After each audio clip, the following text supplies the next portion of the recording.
ఆత్మబంధువులందరికీ నమస్కారము. నా పేరు రేవతి, బింగిదొడ్డి కమిటీ. నాకు వచ్చినటువంటి వాక్యము ద్వితీయ దైవ గ్రంథం రత్న వాక్యాల్లో నుండి లూకాసు వార్త 12వ అధ్యాయము 49వ వచనము.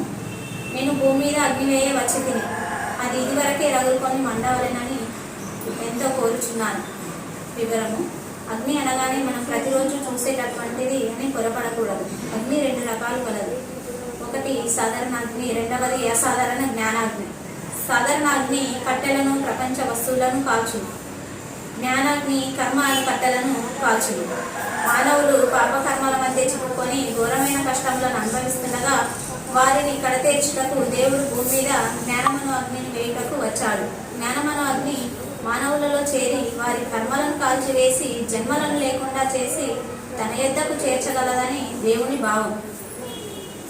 దేవుడు భూమి మీద జ్ఞానంను గతంలో కూడా వేశాడు. అది కొంతకాలం మండి తర్వాత తిరిగి కనిపించక అణిగిపోయినది. కావున తిరిగి భూమి మీద అగ్ని వేయుటకు వచ్చాడు.